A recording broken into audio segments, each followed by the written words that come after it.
Right, yes. As I said, we were just beginning to talk about and see the meanings and implications of the sonnet as an example of poetry. Really, even in Arabic, sometimes they call it sonata. And really, in Arabic, I don't think we have the equivalent for that in Arabic. I mean, in terms of the form of poetry that is specified as called sonata in Arabic. But really, in English, the original phrase and the original form really comes from the Italian, originally really Italian literature, and been adopted and with a new style by Shakespeare, William Shakespeare. As you can see here, really he was absolutely the famous man throughout the British literature, I think, all over the I should say English-speaking really literature. And the sonnet is specifically designed by Shakespeare to have a special form, and he wrote about 156, and I think here I said, I think here, I don't know if did I say it here? No, I did not, maybe, yeah. But originally, really, Shakespeare wrote so many sonnets. In fact, all of his main really achievement was more in drama, and in drama, mainly I think all kinds of dramas, tragedy, comedy, and history plays.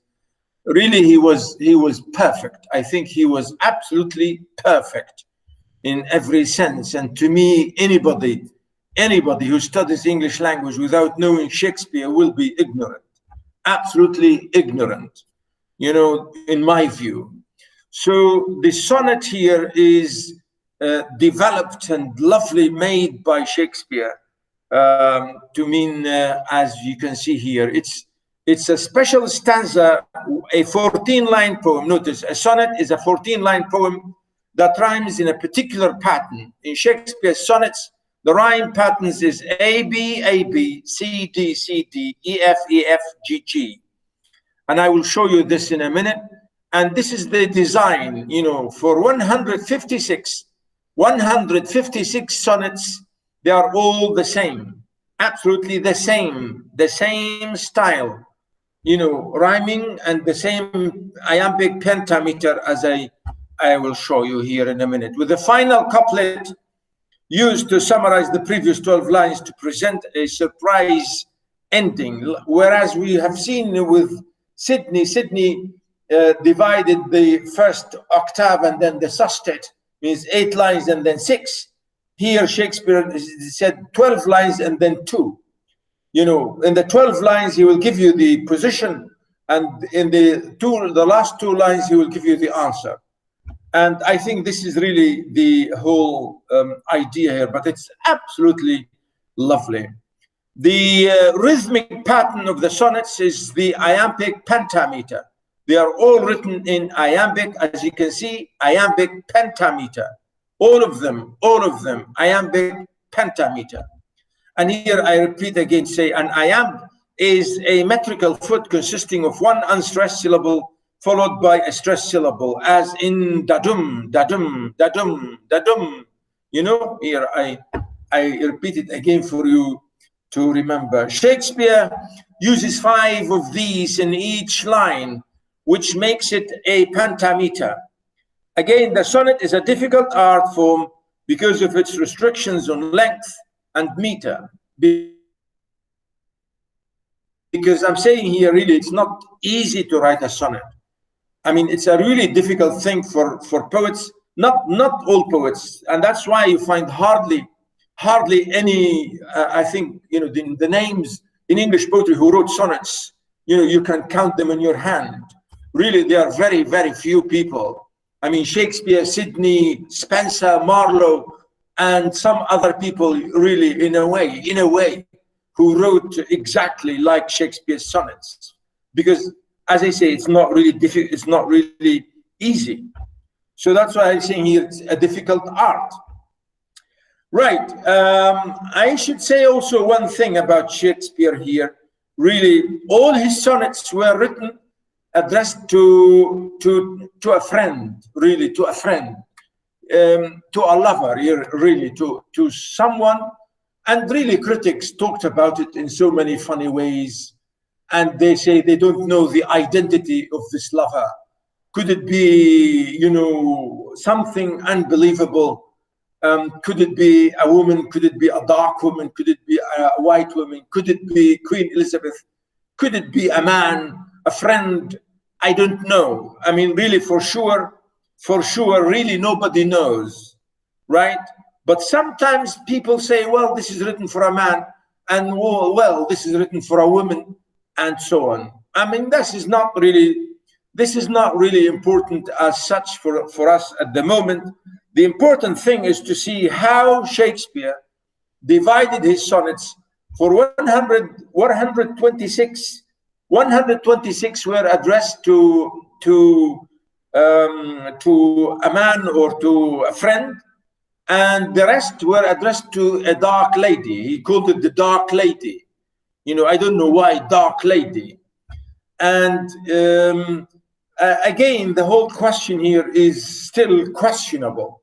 You know, we are not really sure about that, but that's not, as I say, that's to me not the important issue. The issue here, I'm giving you this example is just to show you the ways in which Shakespeare really writes poetry. He's an amazing, powerful man. And the power of Shakespeare, maybe later on, inshallah, you may study something by Shakespeare, I don't know. But I think you should, one day, you should, his power in the language, the way he uses the language, the very powerful, metaphorical, condensed, compact language, the condensed language, meaning a lot of meanings in few words. You know, a lot of meanings in few words, which is really amazing. So powerful and so lovely and so, you know, fantastic. And I think here, you know, in Sonnet 18 here, and all of them, these sonnets, they are not given names, they are given only numbers, and mostly the title is the first line. Always the title is the first line. Here, say, for example, shall I compare thee to a summer's day? You know? So here, this is the title. Shall I compare thee to a summer's day? You know, here, thee means you. Shall I compare you to a summer's day? Why here, Ismail, summer? He said summer. Do you like summer here in this country? Not here, unfortunately. But in Britain, where it's usually gloomy and humid, and there's a lot of rain, summer is pleasant because they see the sun at least. Yes, absolutely. Yes, Ismail. I'm very happy with you. You know, you are my friend now.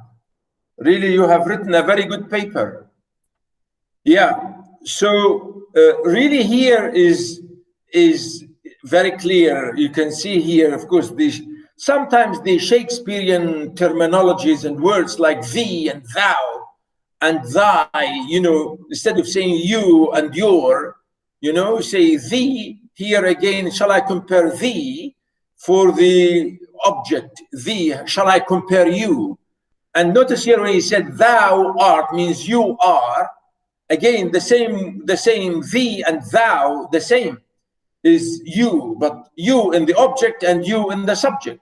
The second one, thou art more, you are more, you know? So here you can see his changing of the word thee and thou.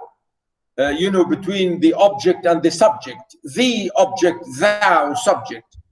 So really this is lovely. You can see here, Shakespeare is the speaker, is talking to his friend. He say, shall I compare you to a summer's day?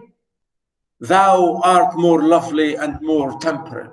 You are far better and you are far lovelier than a summer's day. Temperate means the mood and the lovely face, the lovely thing, you know, for me, you are far better than that. And I think, you know, it's a lovely thing here. Just let me do something here slightly, a little bit, please.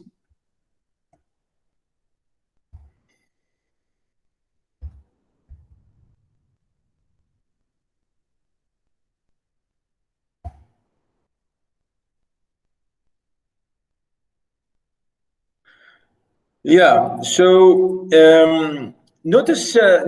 Yeah. Let me share again to see, in case you don't see it. Really, the poet is very much you know, powerful to say, compare his love, compare his real feeling and love, you know, talking to comparing, you know, his lover, as I said, to a lovely summer's day. And he said, you are far better and far lovelier than that day. You know, again, more, notice, more lovely and more temperate. Temperate here really means you are so soft-hearted, so kind, so lovely, so sweet, even more than the summer's day. Rough winds do shake the darling buds of May, and summer's lease has too short a date. Again, notice he's comparing her to, as you can see, to a darling, you know, notice darling buds of May, to roses. Rough winds do shake, meaning in May, we have some kind of rough wind, which sometimes this wind would shake the flowers and even the young flowers. Notice here the, of course, he said, the darling buds of May, you know, young, little, young, you know. Oh, did I lose connection? Did I lose connection? No. No, doctor. Yeah. So notice here he's saying bad and rough wind, yeah, sometimes can change, you know, can shake those lovely, beautiful, you know, spring flowers. And he said, darling buds. Buds really means the young, absolutely young flowers before they flower, really. When we call this, as in Arabic, we say al-bara'im, really, and even singular we see al-bur'um. And really, this is lovely description, you know, describing her beauty to be the early, you know, days and times and or hours of the flower. So lovely, he said. And summer's lease has all too short a date. He said, your love, because you are so lovely and so beautiful. He said, you know, it's like the beauty of the summer, which does not last for long because it's so lovely and you can't, you know, you don't feel enough love with this. And then it goes away so quickly because it's so lovely and so beautiful. And that's what he said, summer's lease. Really, he means here, lease means the time, the span. The span of the summer is so short, meaning, you know, you are so lovely like this time, and I wanted to have you all the time with me. Sometime too hot, the eye of sun, the eye of heaven shines. Look here, the personification saying eye of heaven shines. You know, eye of heaven, عين السماء, عين السماء. What is عين السماء really here means the sun. Here what we say, for example, again we say this is a great metaphor, really. And, you know, like, as I say, personification. Heaven, compared heaven to a man or to a human being with an eye. You're saying the sometimes too hot, the eye of heaven shines. Means sometimes the sun is shining, maybe sometimes hot, and often in his gold complexion dimmed. Notice here, his means the sun, because in English we say for the sun we say he, for the moon we say she. And yeah, Ismail, it's funny, in Arabic, the sun is she and the moon is he, isn't it? It is, yes. Which is funny, isn't it?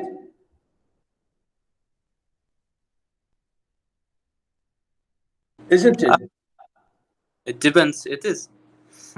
Yeah, sometimes we say أنت حلوة زي القمر مثل القمر, but القمر in Arabic is masculine. يعني we compare the beautiful woman to القمر, and القمر for us is a male, isn't it? القمر ذكر, which is funny, isn't it? Our Arabic language, do you see what I'm talking about here? The way our Arabic language is so sometimes so funny here, really, in a way. And I think this is amazing.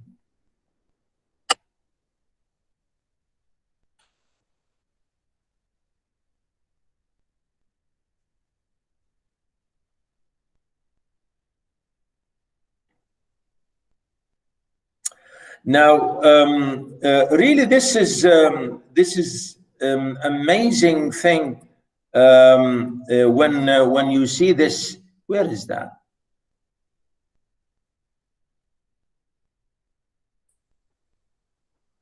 Yeah, maybe sometimes yeah,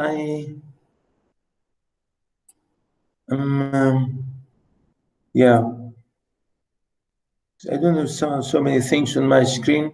Yeah, can you? No, I need to share again to check.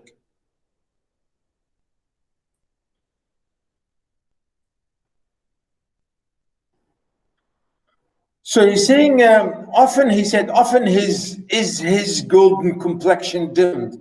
Saying here his really means the sun, and golden complexion again means the shining of the sun. Sometimes he said could be could die away a little bit. He said, and every fair from fair sometimes decline. Again, look at this, again the alliteration, fair from fair, three fair, isn't it? From fair they sometimes decline. He said, sometimes the sun could die away, sometimes the sun could not be shining, and sometimes beauty could die away. Something, that's what he said. Fair from fair sometimes declines, means sometimes beauty will die away, sometimes the sun will die away, sometimes beauty will die away by chance or nature's changing course untrimmed, but thy eternal summer shall not fade. Everything may die, but you will never die. Your summer will always be summer. You will always be with me. By chance or nature's changing course untrimmed. You will always be the same. You will never change. But thy eternal summer shall not fade. Your summer will always be summer, will always be lovely, will always be shining. Wow. Nor lose possession of that fair thou owest. And your beauty will always be there, will always be there. You have this beauty, and this beauty will never die. It will always be there. Notice, nor lose possession. Possession. You will never lose the beauty that you have. Thou, you, fair, the beauty, the lovely beauty that you have. Nor shall death brag thou wanderest in his shade. Ismail? Ala? Yes, sir. Yes, doctor. Ala, I'm Yes. happy with you. I'm happy with you too. Yeah. Okay. Thank you. Look at what is this line here? Death brag thou wanderest in his shade.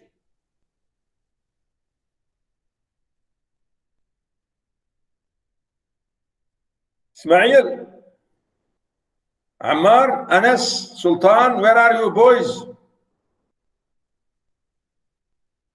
You are all my boys, don't worry, you are all my boys. Hello? Yeah. Well, here really means death, meaning sometimes we all die, isn't it? We will all die. Nor shall death brag thou wanderest in his shade. He's saying, my God, this is unbelievable. He said, even death will not kill you, will not take you. Even death will not be proud to say, I take you and I killed you because I'm death. You know, that's why he said death, capital D, isn't it? Nor shall death brag. You know, brag means to show off, because we will all die, isn't it? Hello? Yes. So here, nobody can say death will not come to me. We will all be, we are all, if you like, you know, weak and powerless in front of death. And here Shakespeare really is exaggerating a lot. He said, death will not say, hey, I want to take you. Death will not be able to say, I am powerful and I want to kill you. Death will not, he said. Death brag thou, meaning death will not be able to take you in his shape, meaning to kill you and make you dead. Even death will not be able to control you and take you away from me. His shade means to kill you, to be dead. Wanderest, notice, thou wanderest in his shade, means to take you away from me and you will not die. When in eternal lines in time thou growest, even when you grow old, death will not take you away from me. Wow. So long as man can breathe or eyes can see, so long lives this, and this gives life to thee. Huh. What's that? So long as man can breathe or eyes can see, so long lives this, and this gives life to thee. Allah, Allah. Does he mean that like others will give her like more life?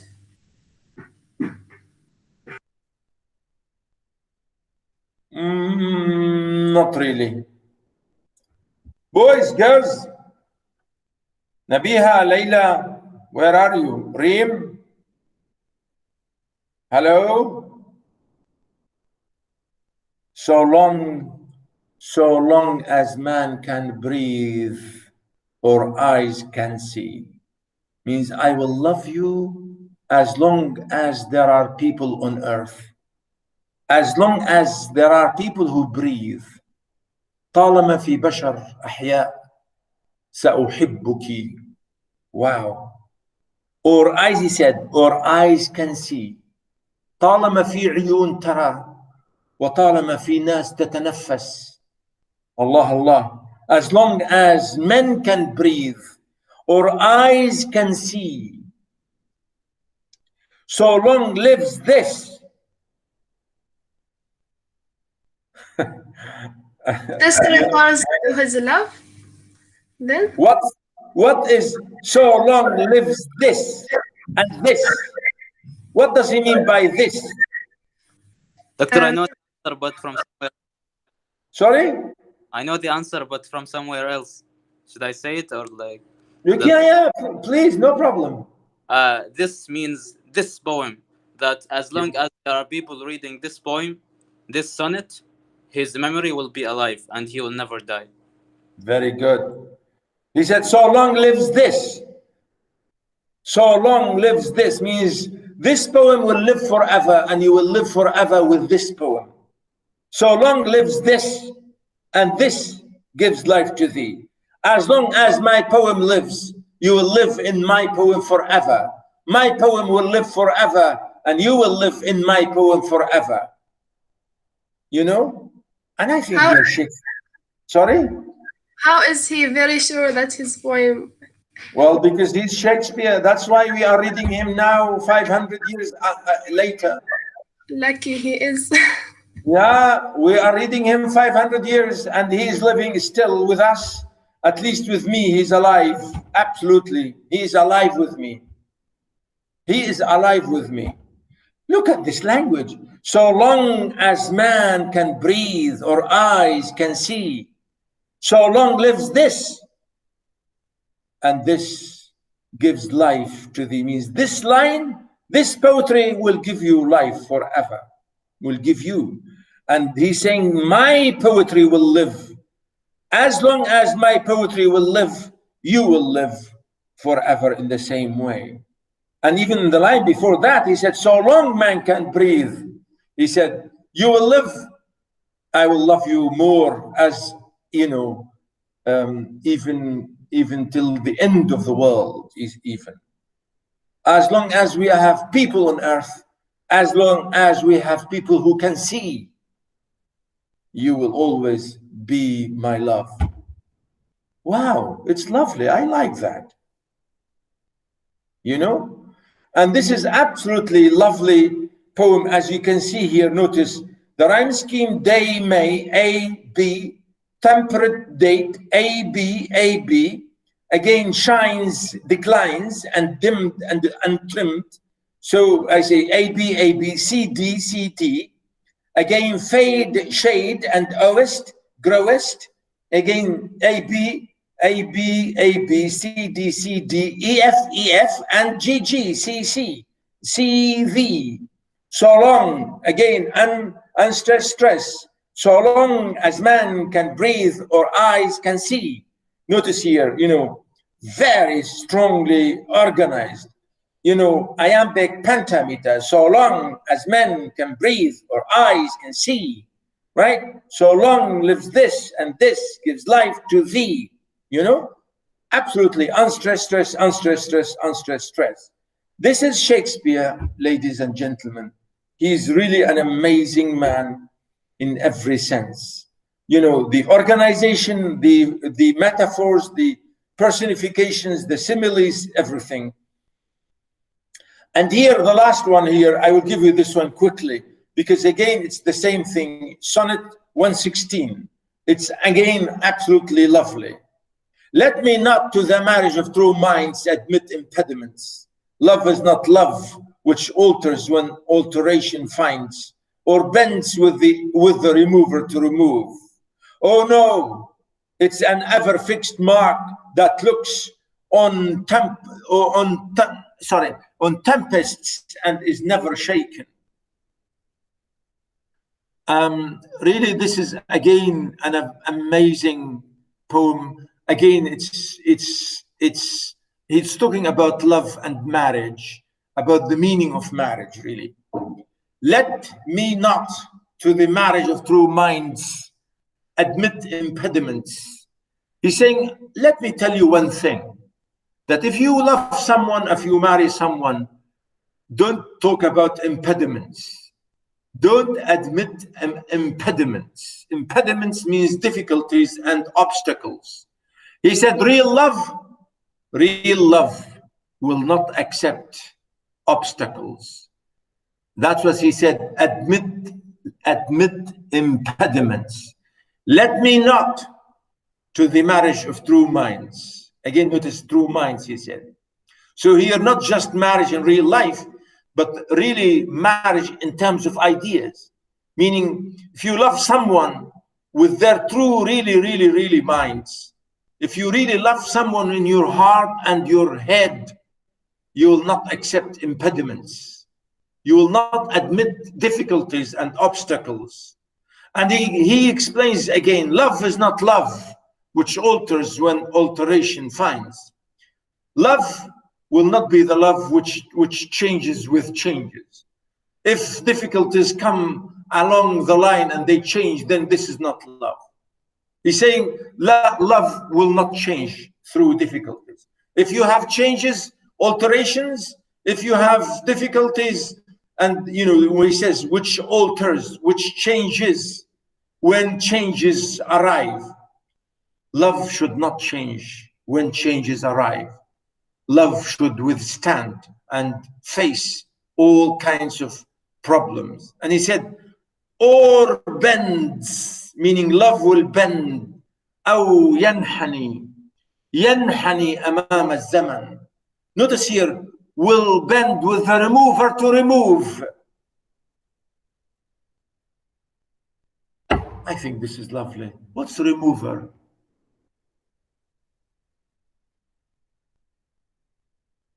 Yes, Ismail? He means death again, or God? No, difficulty of time.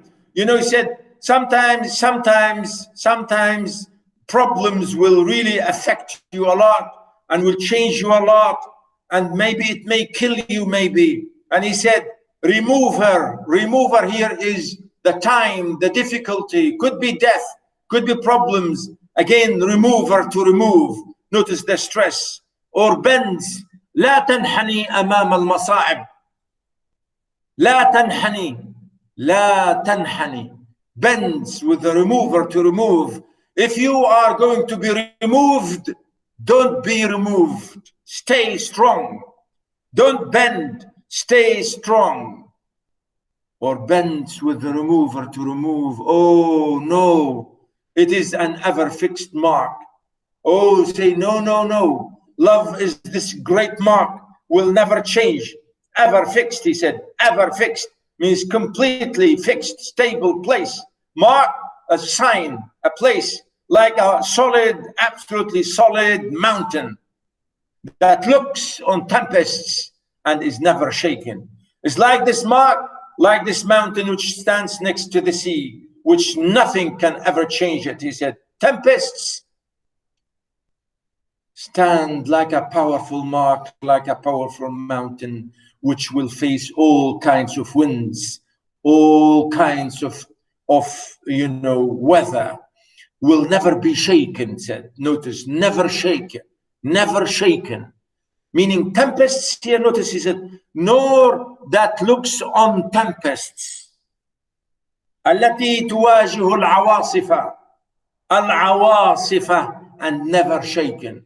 Ooh, you see, you will never, you have to face like this solid mark, this solid mountain, this solid rock, which will face absolute difficulties. And he said here, tempests, like rough winds, like facing the sea. And the sea, this mountain will never be shaken by the roughest seas ever. It is the star of every wandering bark. My God, he's comparing love to this star. You know, this star high in the sky, which will guide the ships. He said, bark, notice here, wandering bark. Bark really means a ship. He said, this sign at night, ships at night in the middle of the ocean, in the middle of the sea, the only guide they have in heaven is the star, for example, or stars, he said.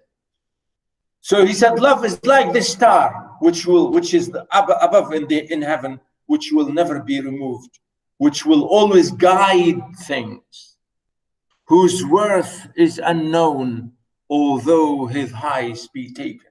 You don't ever know the value of this star, although you may say that this is, although his height be taken, maybe you can tell how far this star could be. Maybe you can measure the time or the space, to that star, but you will never know the value of that star. How that star is so valuable to guide people in the sea or in the ocean, whose worth is unknown, meaning so valuable, although his height be taken. Love is not fool, time's fool. Again here, he comes back to the idea of time, meaning time will never be able to kill love. Here he means time's fool. As you can see, fool means slave or victim. Love will not be the victim of time. Though rosy lips and cheeks within his bending sickle's compass come. Yes, you will get maybe a weak face. Yes, your cheek will die a bit, maybe slowly. Yes, you'll have, wrinkles in your face. You will lose, on your cheek and your face, right? Yes, you will lose your health, maybe. Yes. Love alters not with the brief hours and weeks. But he said, love will not change. And notice he said brief. Brief. Wow. Because maybe you are young people, you don't believe now it's brief. Because sometimes now, for me, as now I'm 60, I think of time and say, oh my God, now maybe in a few years I'm going to die, and you look back in history and say, oh, you know, it's too short. And you know, you say here's the idea. We say that even all these years that you have lived could be seen like weeks and hours. Could be like weeks and hours, all these years that you have lived. He said, love alters not with his brief hours and weeks. Love will not change in those days and weeks. Even those years could be seen as weeks and days, but bears it out even to edge of doom, but will live forever to the end of the doomsday. Notice, bears it out even to the edge of doom. Will live forever, will go on and on and on to the end of time. Edge of doom, end of time, the doomsday. If this be error and upon me proved, I never writ, nor no man ever loved. Ala, again, I want to ask you about this. Yes, doctor. What does he mean by if this be error and upon me proved? If what he said is wrong, Yeah. proved, then love does not exist. Yeah, very good. Yeah, well, yeah, Ismail again. Yes, he's saying that if all of that I have said is proving to be wrong, and the other verse he says, "I never writ, nor man ever loved." Yes, absolutely. He said, if this, meaning if what I'm saying to you now, if what I have been saying about the meaning of love and so on, if this is wrong, and you can prove this as wrong, I never read. I will never write again. I will never write again. Nor no man ever loved. Means if what I'm saying is wrong, then all what I have written is nothing, and I will not write anymore. And if this is wrong, then no man ever really loved, and there is no really love in reality then. Nor no man ever loved. As if to say, you know, because what I'm saying is the truth. And if you say to me, this is not the truth, then, you know, all this is absolutely impossible, and I will never, you know, accept that. And I think this is absolutely lovely. Again, absolutely the same thing. If this be error and upon me proved, again, the same thing, you know, and the same really stress. Again, the first one, again, let me, not to, etc., etc. You know, really, it's again the rhyme again bends, minds, finds, love, remove. You know, love and remove. Really, here this is not perfect rhyme if you like, but it's rhyme. Here you can see that. Mark and bark and shaken and taken, cheeks and weeks, come and doom, proved, loved. Again, the same thing. So really, this is the sonnet here, and I think this is lovely example for all of us to look and see as an amazing example.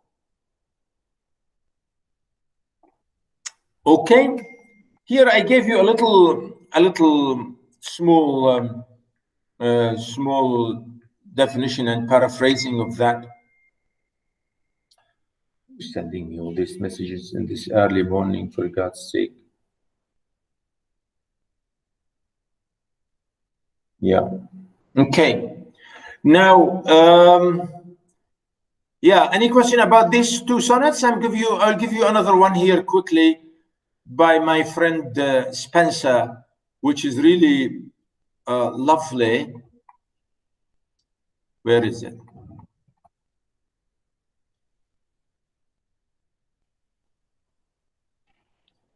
Yeah, here. Yeah, the same page, really. Spenser. Again, you can see here, he wrote really a lovely, absolutely lovely sonnet. It's called Sonnet 75, Amorete. Again, I think it's a lovely poem, really. One day I wrote her name upon the strand, but came the waves and washed it away. Again I wrote it with a second hand, but came the tide and made my pains his prey. Vain man, said she, thou dost in vain essay a mortal thing so to immortalize. For I myself shall like to this decay, and eke my name be wiped out likewise. Not so, quod I, let baser things devise, to die in dust, but you shall live by fame. My verse your virtues rare shall eternize, and in the heavens write your glorious name. Where when as death shall all the world subdue, our love shall live, and later life renew. It's the same thing, really. Spenser, you can see he was writing at the same time like Shakespeare. You can see they were contemporaries. In fact, Spenser died before him, but you can see they were born nearly the same. Well, after 2 years between Shakespeare and Spenser, 2 years only. You can see 1552, Spenser and Shakespeare 1564. Sorry, yeah. I thought 54. He was a bit, if you like, in this sense, he was a bit older than Shakespeare, but he was, he died before him. But Spenser really was an amazing man. He wrote a huge poem called The Fairy Queen. The Fairy Queen, which was really an epic. And that's why here we use the word Spenserian stanza. Spenserian stanza, which is a little bit maybe different in some way, maybe. Now here again, you see the same thing, as you can see, the same idea. And I think, again, it's the same, how many lines? The same lines, 14 lines, yes. 1, 2, 4, 5, 6. Yeah, 12 lines. Oh, sorry, 14 lines in the same way. So really, it's the same thing. Again, strand, hand, away, pray. Again, essay. Again, you can see here there's a little bit of just maybe difference in the rhyme. There is slight difference. Strand, A, B. And with Spenserian, he said, you finish with B, then you continue with B. Notice A, B, and then B, C, and then C, D, and then E. This is the difference in rhyme. You see what I'm saying here? A, B, you finish with B, so you continue with B. A, B, C, C, D, and then E. Which is really, maybe this is only slight difference in rhyme, but it rhymes, all of it. There is. One day I wrote her name upon the strand. Sultan?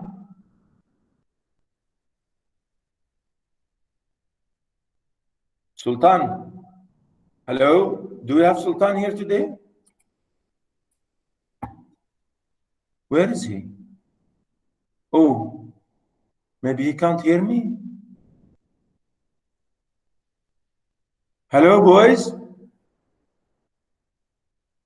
Boys? We can hear you, doctor. Yeah. I was asking Sultan, where is he? Maybe he can't speak because of his mic. I don't know. Yeah. I was going to ask, do you know Fairuz? Fairuz, the Lebanese great singer? Yes, we do. Yeah, do you remember a song is written like this by Fairuz?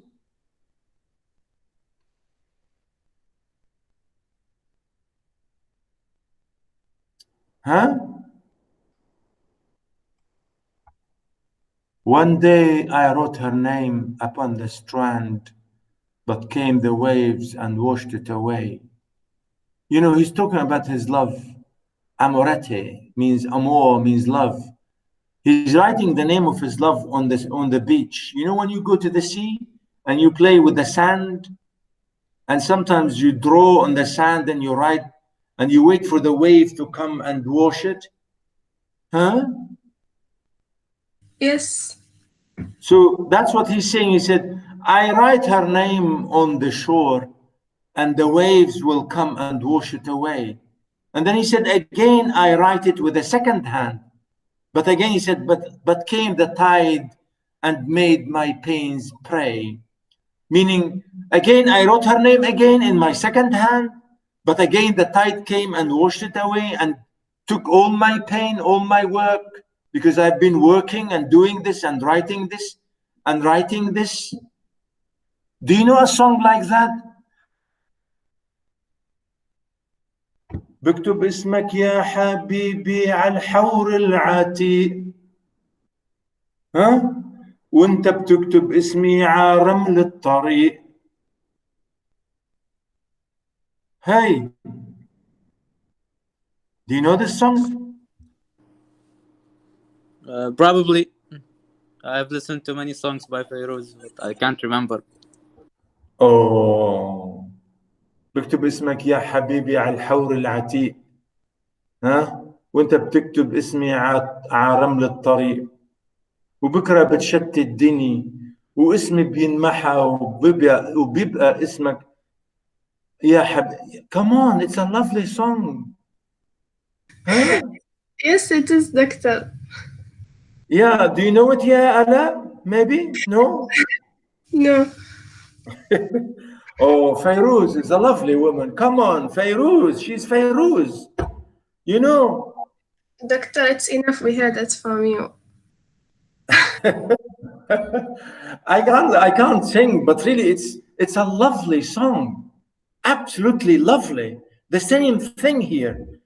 She's saying there, she said, بكتب اسمك يا حبيبي على الحور العتيق. الحور, شجر الحور, which lives forever. And he said, you write my name على رمل الطريق. You know, بكرة بتشتت الدني. ها؟ اسمي بينمحى واسمك بيضل يا حبيبي لأنه أنا كتبته على حور العتيق. You know, this solid tree which will live forever. It's the same thing here. Spenser is saying similarly, but I think Fairuz was more powerful. I think Fairuz I don't know. Yeah, Yes, just now I heard the beginning of it. It is really nice. Yeah. Anyway, remember this is the good thing about having different teachers from everywhere in the world. You know, you have teachers from Syria to sing for you Syrian music and so on. You know, this is the idea and the value of having expatriates. Yeah, because really this is lovely. Spenser is talking here about, he loves a woman. He said, I write your name on the beach, and the beach is washing your name all the time, and I am suffering. And I want you to live forever with me. Vain man, said she, that dost in vain essay. So here, as if to say, as if to say his love is saying to him, you stupid man, you crazy man, you are doing something, you are attempting something in vain. You are doing something which will go, useless, because a mortal thing so to immortalize. You are trying to make somebody who is mortal immortalized. You can't make someone to live forever who cannot live forever. You are trying to make me immortal, but I am not mortal. Immortal. I am mortal means I will die. A mortal thing so to immortalize. You are trying to make me life. You give me life forever, but I am not. I am mortal. I will die. And that's what he said. Vain man, you proud man, You think you can make me live forever. You will not. You know? Again here, I think it's something like Shakespeare. For I myself shall like to this decay, and eke my name be wiped out likewise. He said, I will die. I will die like everything to this decay. I am going to die like everything. And before my name, eke here means also, and also my name be wiped out likewise. And maybe my name will be forgotten. I will, you know, I will die and people will forget me, and, you know, I will be wiped out. I will be forgotten like everything else. And he said, no, no, no, no, so quod I. He said, no, I said, let bather things devised to die in dust. He said, no, maybe things which are rotten, which are beza means lower. Maybe lower things will die, but you will not, because you are not lower, you are high. Maybe things will die into dust. Maybe things will change into dust. Notice here, to die in dust, devise in dust. Let bather things devise to die in dust, but you shall live by fame. Maybe things will die away, but you will not die. You will live forever in your name and your fame. My verse will give you life. My God, these poets are so proud of themselves. لعل شعري سيعطيك الحياة. Allah, Allah, isn't it? Come on. You know, poets are funny. Sometimes they do this. As you can see, Shakespeare did it. And here, my friend, he's saying the same thing. He said, maybe ordinary, normal things will die away, but you will not die. Your name will live forever with my poetry. My verse will keep your virtue, will keep your name, will make you forever. Notice, virtue rare shall eternize, means your virtue, the absolutely famous, rare, lovely, unbelievable, if you like, exceptional, you know, virtue will live forever through my poetry. And in the heavens write your glorious name. And I will write your name up in heaven. I will write your name, your glorious name in glorious heaven. And in the heavens, وفي السماوات, I don't know how many samawat here he means. In the heavens, write your glorious name. سأكتب اسمك بين ثنايا السماوات. Allah, Allah, ya Ismail, huh? Notice, write your glorious name, where when death shall all the world subdue, where all the people will die, all creatures will be killed by death. Everything will be controlled by death.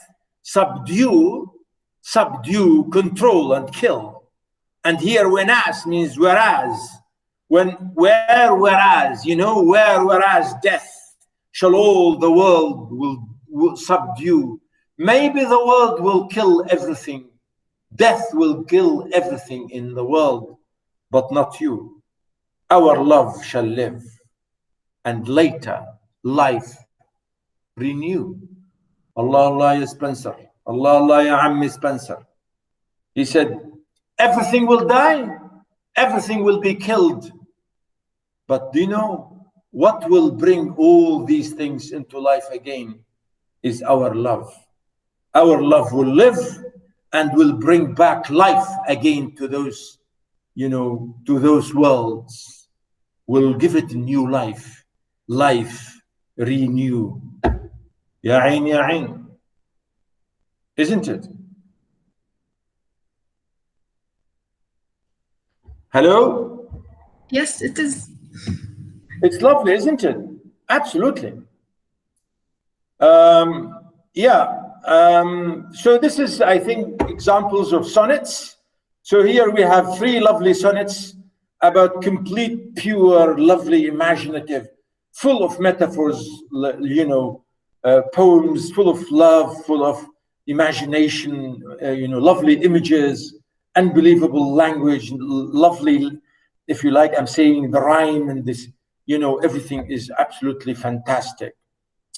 Okay, so yeah, so the examples we have been doing here is what we call the sonnet, and really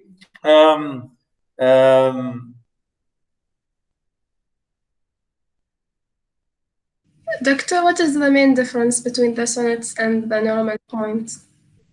and what? And the normal poems? Well, really nothing, except the form. The only difference is the form, the format. Only in the format. Really. All poetry, the same rhyme, meter, language, metaphors, similes, everything else is the same. The only difference is it's a short poem with one subject, brief subject, only 14 lines, and that's it. But sometimes Shakespeare, for example, he wrote his sonnets, each sonnet with a different topic.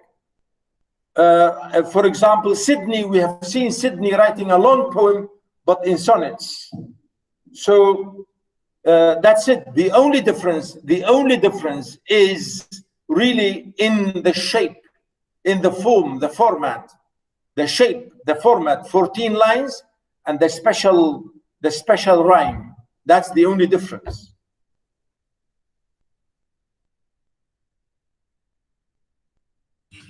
Thank you, Doctor.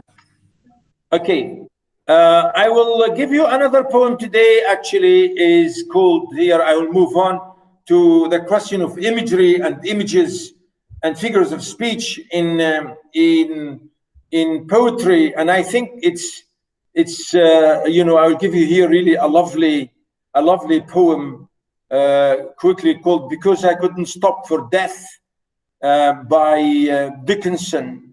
And Linda Pastan called Marx, and I don't know, maybe I'll give you one of those, and later I will give you two examples, because really here in my outline, do you see my outline? I'm sharing it with you. Can you see it? No, Doctor. No. Oh, I see. It's funny how yeah. I'm staying here. I'm looking at the. Sorry, I'm looking at the. Let me share. I'm looking at the outline here. As you can see here, week 7. Really, we are supposed to be here, finished here, but I have not. I have just.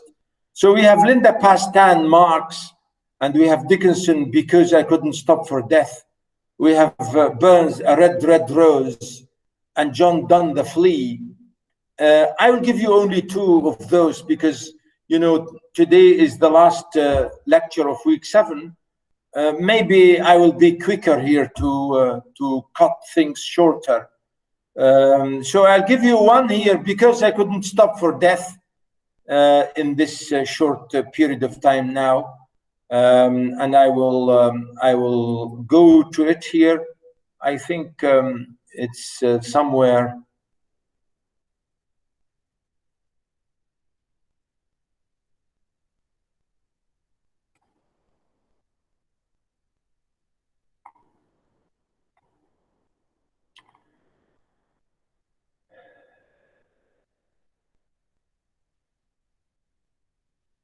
Really, it's a lovely poem here about images and imagery. Oh, it's here. Let me share it again to show you.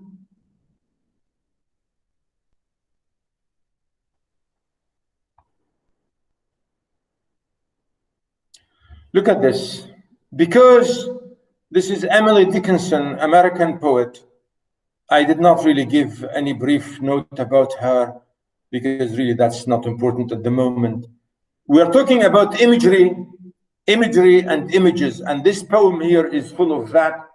Although, as I said, all poetry have images. All poetry, really, all kinds of poetry really have images and imagery and so on. Because I couldn't stop for death, he kindly stopped for me. The carriage held out. The carriage held but just ourselves and immortality. We slowly drove, he knew no haste, and I had put away my labor and my leisure too, for his civility. We passed the school where children strove at recess in the ring. We passed the fields of gazing grain.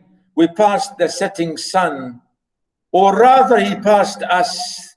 The dews drew quivering and chill. For only gossamer my gown, my tippet and only tulle. We paused before a house that seemed a swelling of the ground. The roof was scarcely visible, the corniche in the ground. Since then, it's centuries and yet feels shorter than the day. I first surmised the horses' heads were toward eternity. You can see here, I couldn't stop for death, but he stopped for me, she said. He kindly stopped for me. You know, Emily Dickinson here is writing about herself as a dead woman. It's really a funny image here. She's saying she's writing this poem after being dead. She imagined herself coming back from death and telling us how death came to her and took her away to her grave. Can you imagine the story? She's a dead woman, and she's saying, she's saying how death came to her to take her to her grave.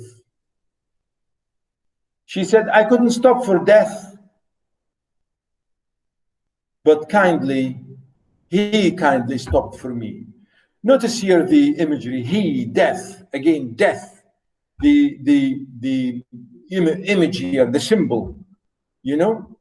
She said, I don't want death, but you know, death took me away. Kindly, death came to me and visited me. Like, again here, really, it's a very funny thing.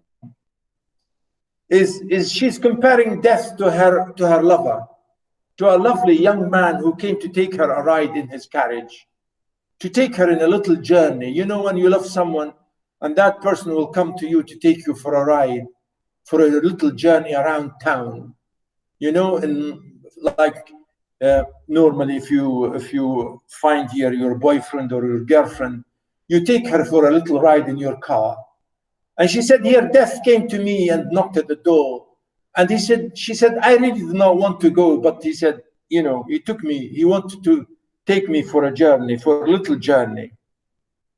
The carriage held but just ourselves, you know. In this carriage, as I said, he took us by carriage, by car.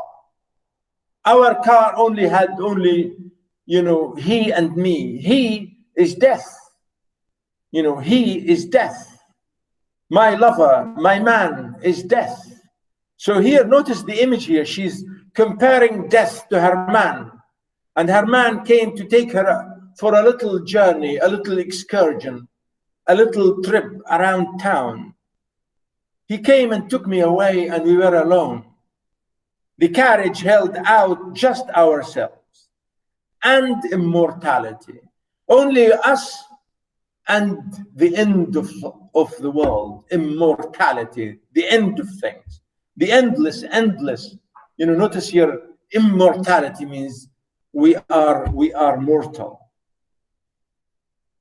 We slowly drove. Notice here, she is comparing we, meaning my love, my man, and myself. We drove into the town, in the town. He knew no haste. You know, he was driving very slowly. He does not want to run away quickly. He knew, death, man, my love. He drove slowly, and I had put away my labor and my leisure too for his civility. So I stopped my work at home, and I put everything back at home. I stopped it, I left it unfinished. And that's what it means, my labor, all my daily work, and even my pleasures, my lazy good time. I left everything for his nice civility, meaning he was so decent and asking me to come with him. Please, my love, come, I want you. His civility, I don't know, sometimes, most of the time, we may say, well, death is never civil. People hate death, isn't it? We don't want to die. Yes, Huh? We don't want to die, come on. We don't want it. So notice the funny thing, she said, his civility, death, civility, and her man being very, very civilized, in a nice way, say, hey, my love, come, let's go for a little journey. And she's counting. We passed the school, we drove next to the school, and there were children playing at recesses, everywhere in the streets, in the ring, in the yard. We passed the fields of grazing grain. We passed through so many lovely fields of grain, of wheat, crops of wheat. We passed the setting sun. We were looking near the sunset when the sun nearly is setting, which is really lovely view. Or rather, he passed us. Or maybe he means death followed us. The dews drew quivering and chill. Then the sun disappeared. He could mean his, could be the sun, could be death. And now we have dew. When you see the night, you have this lovely dew coming from the sky.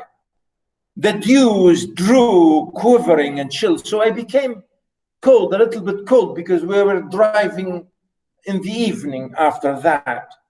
For only gossamer, my gown, my tippet, only tell, because I was wearing only very thin, tiny night dress, my tiny thin dress. So I was really very cold and chilly because I have nothing warm on my shoulders.